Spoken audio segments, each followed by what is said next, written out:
Hey guys, welcome back. It's time for our closing thoughts on this $10 Red Deck Wins deck. We went 4-1. We beat Naya Burn, Naya Zoo, Thopter Foundry, Sword of the Meek combo, some Sultai deck that had Grim Flayers and Lilianas and stuff, and then we lost to a Scred Red deck. So it's a little weird. I actually would have pegged us to lose to a lot of the decks we beat. Especially the burn decks should have been just really close matchups. Pretty much should have been a coin flip. And in fact, while recording these 5 matches, I ended up in a rematch against one of the burn opponents, and I didn't want to use it because we had already beaten them once. But I did end up losing that match in 3 games. I think it was the first one. I think it was the Naya burn one. I could double check. So you could call it 4-2 if you want. Those matchups really are a coin flip. We just happened to win the first one we ran into. And the Scred Red one, I thought we had a great matchup against. I think we just got a little unlucky, and then I also punted pretty hard by not sideboarding after game 1 and putting in the artifact to kill that I pretty much knew was going to be good. But as you can see, we did really well. All of our matchups are still on fire. I think we have a lot of reasons to feel good about this deck. And so then, let's quickly go over the overperformers and underperformers. I think Lightning Bolt and Rift Bolt are pretty obvious.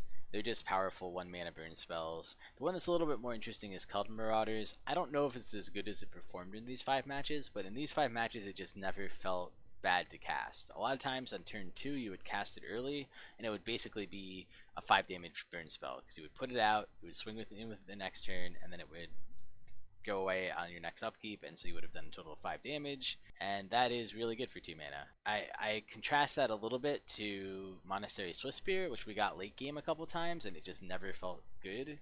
Whereas Keldon Marauders late game, very worst case is a 2 damage burn spell, and a lot of times because it's naturally 3 life, if you're just top decking, it still has a good chance of just being able to swing in and do 3 damage against your opponent.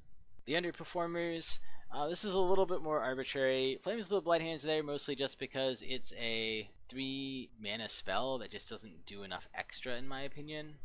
Young Pyromancer, I knew he had problems going in. I just needed a budget option for a creature. Even Spark Elemental and Hellspark Elemental were a little bit too pricey for the deck. They kind of put us over that $10 mark, and I felt like Lava Spike and Lightning Bolt were more important than them.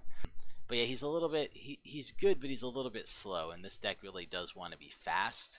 He feels like a grindy option, and that can be good. It can slow down other aggro decks a lot, especially creature-based ones, but in general, he was definitely the weakest creature that we had.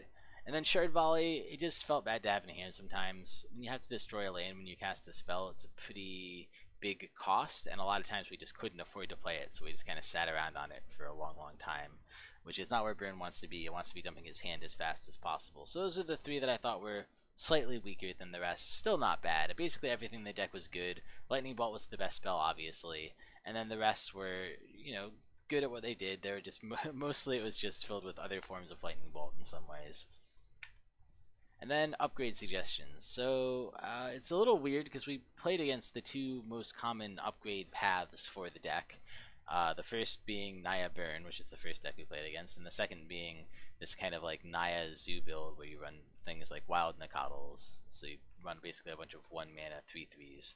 In this little slide, I talk more about the Naya Burn path just because it feels a little bit closer to what the deck does anyway. Goblin Guide is just a very strong creature we could be running. Eidolon is the same thing. It does damage to us also, but in most cases we're just going to be so much more of an aggro deck than our opponent that's totally fine.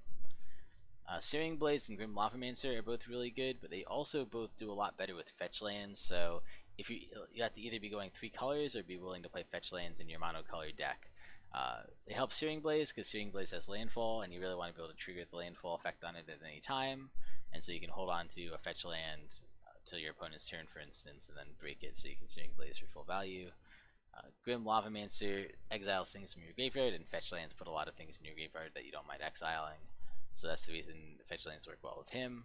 And then after those spells, which are kind of all the mono red spells that are good in upgrades of this deck, you start to look at multicolored spells, and 3 of the biggest ones are Boros Charm, Lightning Helix, and Atarka's Command. So let's go over them one by one. Boros Charm, it has a whole bunch of modes.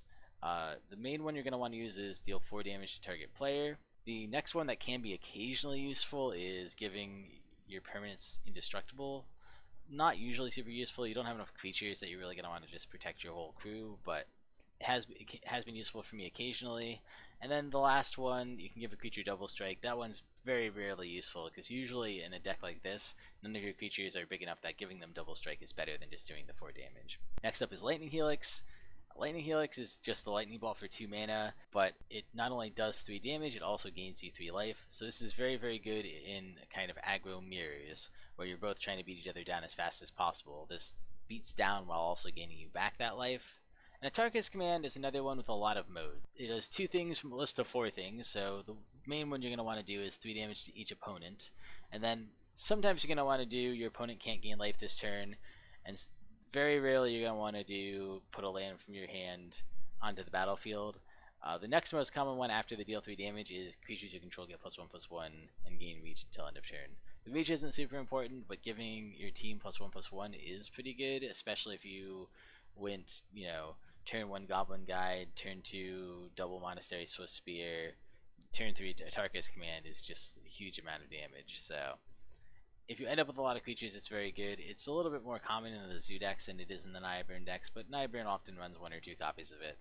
And so yeah, those are the upgrade options I would suggest. That's the deck. I had a lot of fun playing it. I think I'm going to try to do a cycle of monocolored decks. I want to give Zencyclopedia a shout out. He's the one who suggested this deck. And yeah, thank you guys so much for watching. I will see you next time. Hey guys, Bobgar here. I just really wanted to quickly say, if you enjoyed the video, please give it a like. If you enjoy my content in general and would like to see more of it, subscribe. I'll be coming out with more content in the future. And please leave me comments and let me know what I'm doing right, what I'm doing wrong, both in terms of production and in terms of my play and my deck building and all that. Thank you guys so much for watching. I really appreciate it, and I will see you guys next time.